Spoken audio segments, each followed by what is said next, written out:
Nakaka-stress.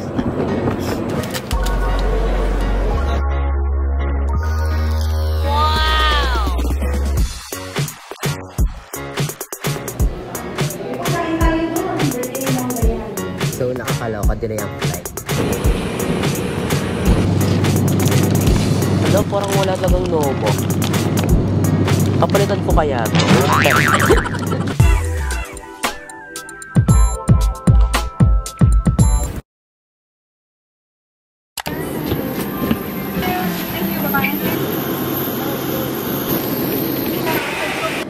So, ayan, nandito na tayo sa may Siargao. And naglalakad na tayo kasi andun yung van. And by the way pala, bago ako pumunta dito, nagpabook na ako. And tayo ay mag-stay sa isang hostel. Magandang hostel in all fairness. First time ko mag-hostel. And hindi ko alam kung anong pakiramdam kapag marami kang kasama sa isang kwarto. Pero let's see. Excited ako. Excited to try new things in life, diba? Look at the view. Ang ganda mo, ang lamig dito in all fairness. At kakatapos lang ng ulan. Ang ganda, worth it yung pag-Siargao natin. Ay.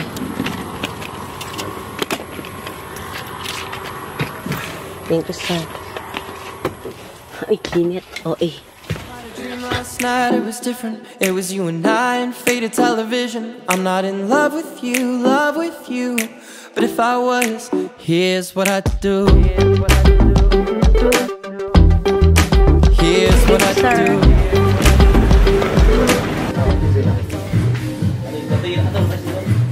Connection po. Okay.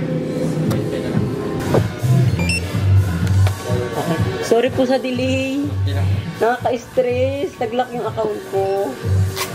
Dito.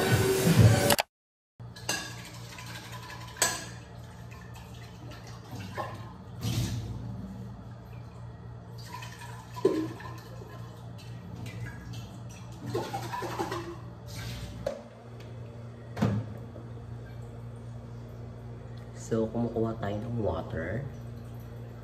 Kasi tayo'y matutulog na. Update ko na lang kayo tomorrow kung anong mangyayari. Kasi pagod ako sa biyahe. Napagod talaga ako. And pero nakapag-dinner naman ako. Pero ngayon, we're about to sleep. Pero bago yun, kukuha tayo ng tubig. Kasi inom tayo ng pills. Ayan, ang cute oh. Ang cute, meron sariling tumbler. Sarap. Tara na, let's go sa ating room. Kasi mag-edit pa ako ng vlog tapos papahinga na, yun lang. Ay, patay ko muna pala yung ilaw. Hi mga mama, welcome back to my channel. So, good morning everyone, kakagising ko lang. Pasarap yung tulog ko kasi nga agahapon napagod talaga ako sa flight kagahapon kasi delay yung flight. Tapos bago kasi ako pumunta ng ng Siargao, wala ako masyadong tulog kasi nga dahil kong inasikaso, nagpa-eyelash ako, di ba? Naghahol ako sa oras, pero ngayon ang oras na is 12:58. Ayan, 12:58 na po. And dito ako nag-i-stay. Hindi ko pala nasabi sa inyo, nasa hostel ako nag-i-stay ngayon. Ang hostel means marami akong kasama dito sa kwarto. Tapos ito lang yung nagdi-divide sa amin, itong kurtina, para kahit papaano magkaroon kami ng privacy. Pero super naman, okay naman ako. Okay naman dito. And then karamihan ng mga kasama ko is puro babae. Tapos sa taas ako, nasa second floor ako. Tapos dito sa baba, ang kasama ko is Pinoy. Ang bait niya, ang bongga niya. Tapos, wait lang kasi may plan ako today ngayon. Pero, asan na ba yung plan ko ngayon? Para hindi ako ma-stress. Wala, huwag na lang magpakita. Ito. Ayan. Okay naman yung tulog dito, komportable. Kasi malamig. Pero ngayon wala ng aircon. Pinapatay pala nila yung aircon dito. Kala ko aircon 24 hours nakabukas, hindi. Pero nakita ko, parang 8 PM nila binubuksan or 6 PM tapos hanggang 8 AM yung 8 AM yung patay. Bonggo.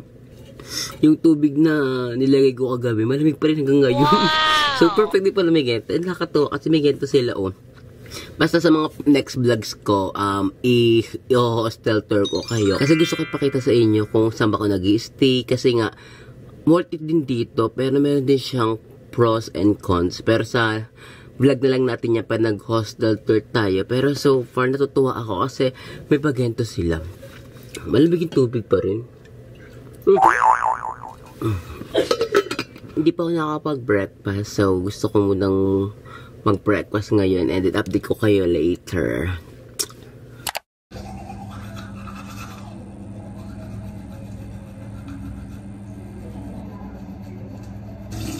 So, walang kuryente ngayon dito.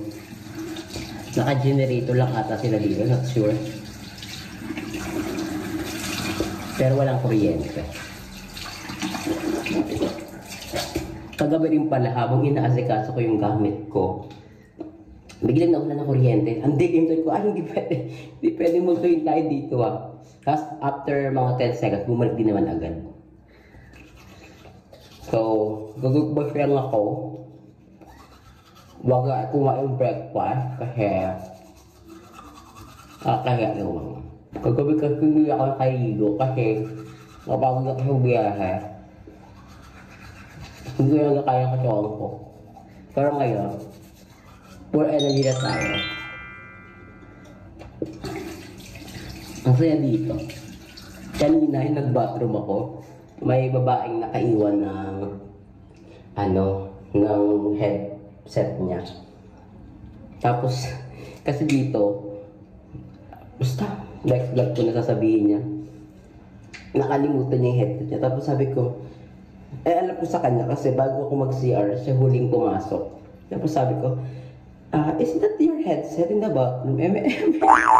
Tapos sabi niya, yes, nice ko. Yeah, I saw that, Kasi naman dito yung Alfred, kasi puro mga babae kasama ko. So it means hindi dugit yung CR. Nalinis dito. Kasi karamihan ng mga lalaki, di ba? Parang deadman na sila. Facial wash tayo. Itong facial wash yung nabili ko. CosRX. Walang kuryente dito, pasensyahan yun Pero mamaya, for sure yan, mabrit naman na yan. Sadya ngayon lang. Wala. And halak mag-swimming mamaya kasi wala naman ako masyadong ganap today. Bukas pa yung pinakaganap ko talaga. Kasi nga, gusto ko muna ipahingat lagi yung bongga yung katawan ko. Pero ngayon naman, okay na ako. Pero gusto ko naman ikot, ganyan, tingin-tingin ng lugar. Pero bago ating gawin niya, kakain na muna ako. Kasi gutom na ako. Yung dito pinag-istayan kong hostel, meron silang restaurant.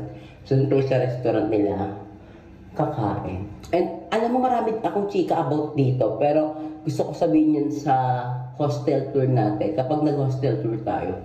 Sabihin nyo lang kung gusto nyo mag-hostel tour tayo. Pero kung ayaw nyo, okay lang naman. Pero comment down below kung gusto nyo mag-hostel tour tayo. Tumoy, hindi ko binabasa eyelash ko. We're done. Ayan, pasilip muna. Ito yung shower room. And ito yung CR. Yung kung saan ka naglalabas na sa manong loob. Walang puro ilaw. Pero mamaya babalik din naman yan.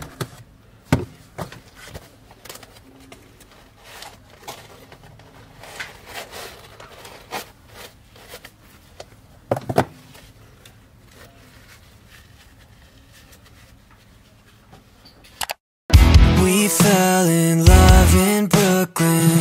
You took my heart, I never wanted it back. But you gave it back. I watched your smile turn crooked. Silence, the sirens got me under attack.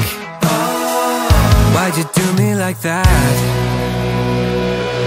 You're so mean to everybody, and everybody hates the way you're talking about me. Can't believe. So ayan, andito ako ngayon sa may General Luna. At ano pangalan ng kopo? Hindi ko alam kung saan ako ngayon, kung anong restaurant na to. Pero umorder ako ng langganisa, sausage breakfast. Tapos may coffee tayo. Yung coffee ang konti. Vietnamese coffee to. Maganda dito in all fairness.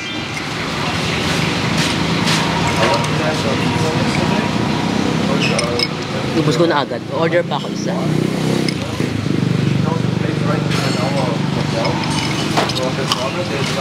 Hindi niyo ubus ko agad. Matagal ng order ko. Kanina nakakaloka kasi ang in-order ko is langgonisa. Tapos pumunta sa akin dito, wala daw langgonisa. So pinalitan ko na lang ng tapa.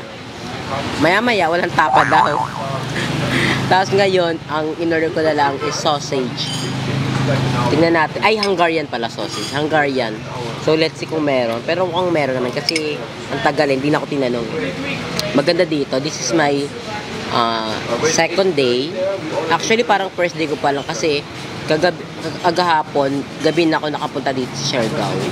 So, hindi ko siya kino-consider as ano. Pero, siguro, let's say, this is my first day. Hindi pa night. Ay, nabahala. Pero masarap dito. Masarap yung coffee nila. Hindi ko alam kung ano pangalan nila. Wait, nakakonek ako sa wifi eh. Pero alam ko yung ano. Motor with lemon yan lang. Sir, order pa po ako ng isang ganito. Vietnamese. Thank you. Bongga, kinuha na akong tubig. Ano daw to? Lemon. Churro. Ay, ako minom kasi nakakabusog to eh. Ayan yung view ko ngayon. Ayan, ganyan, aganda ngayon dito. Ayan ang perfect, mama. Yeah, dumating na yung order ko. Ito na yung Hungarian silog and coffee ulit. Vietnamese coffee to. Nakakapagtakang ang bilis ng Vietnamese coffee nila. Kasi usually, pag umorder ako ng Vietnamese coffee, matagal. Kaya ayoko to orderin kasi matagal siya. Parang mga 20 minutes ata tinatagal na ito. Pero, ayan na.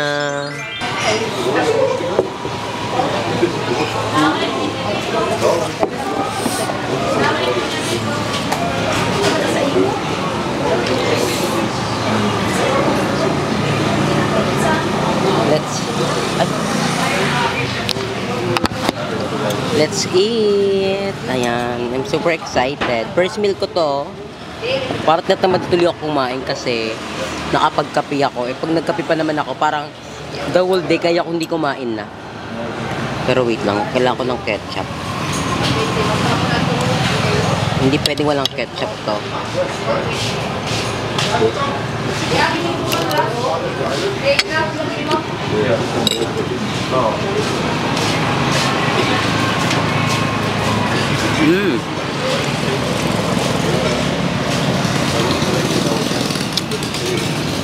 Masarap ka. Nahirapan ako sa pwesto, kumain. Ang sikip. Ay, ang liit ang lamesa. Ay, naya naman ako mag-vlog kasi daming apam dito. Pero dead ma ako. Naya lang ako magsalita pag nakagento. Parang ako lang mag-isa, nakakahiyak. Ngayon nakapanibago, yung mag-vlog ay ko lang mag-isa. Yung sarili mong joke. Pero okay lang naman. Siyempre gusto ko rin itry yung gentong eksena sa life ko. Na ako lang mag-isa, ako mag-vlog. Naninibago lang ako kasi sanay din ako mag-vlog ng kasama yung mga bayot.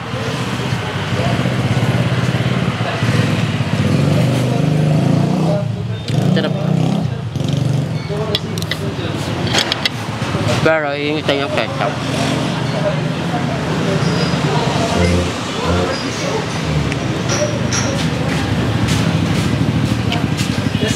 May ketchup. Hindi ko pa nakuha yung sukli ko dito. Kailangan makuha ko yun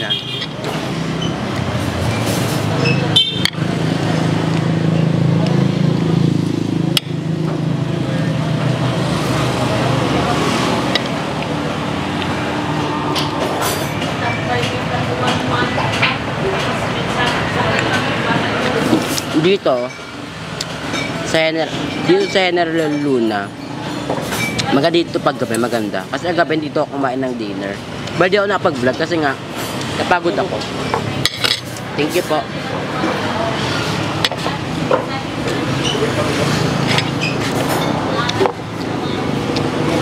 Nagahapon dito ako, kagabi dito ako. Kagabi nandito ako pero hindi ako nakapag-vlog. Ang ganda dito kagabi. Ang daming tao. Parang ang saya. And gusto ko rin magpatato. Magpapatato tayo dito sa Siargao. Ito yung hindi pwede magawa. Meron ako nakita, 500 pesos lang siya. Surprise tattoo. So gusto ko magpagalan. Pero parang ayoko din. Si mali mo, hindi ko magustuhan yung tattoo. Paano yun? Pero tingnan natin. Pero gusto ko magpatato. 1,000 lang pag ikaw gusto. Wait lang. Pag gusto mo magpatato na on your own, 1,000. Magpapatato tayo.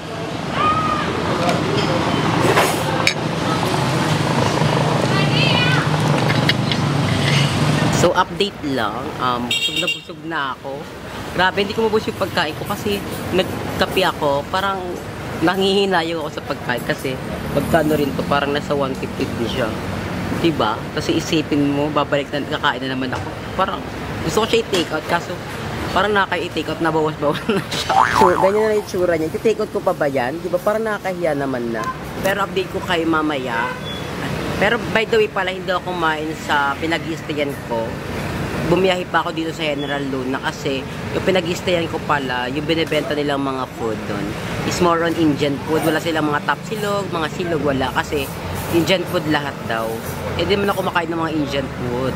Hindi ko alam kung bakit, pero gusto ko yung mga Indiano, pero hindi ako kumakain ng Indian food. Kasi parang matapang yung amoy. And mas trip ko kumain ngayon ng mga silog-silog. Update ko na lang kayo kung ano mangyari sa ganap natin later. Pero ngayon, enjoy ko muna yung ganda dito sa Siargao. Nakakatuwa dito. Pick ko talaga na ano na ako ng Siargao curse. Ganun. Kasi ganyan niya sabi nila, pag the Siargao curse ka, Siargao curse, ang bobo ko. Ano daw, parang ayaw mo nang umuwi. Parang gusto mo na dito mag-stay na lang. Ganun yung paniniwala. Pero pick ko parang nararamdaman ko na siya ngayon. Parang ayaw ko na umuwi ng Manila. Parang gusto ko na lang dito sa lugar na to. Pero syempre hindi naman pwede yun. Kasi may mabila pa ako sa Manila. Enjoy ko muna yung ganda dito sa Siargao. Grabe, ang ano, sobrang kalmado ng lugar na to. Parang walang, kahit anytime, parang kahit nung, alam mo yun, hindi ko ma-express siya, pero parang kahit maglakad ka dyan na nakahubad, dead mo lang sila. Parang hindi ka na i-judge. Ayun yung nagustuhan ko sa lugar na to. Kaya siguro marami pupunta dito kasi nga, iba talaga sa Siargao. Maganda siya, perfect dito.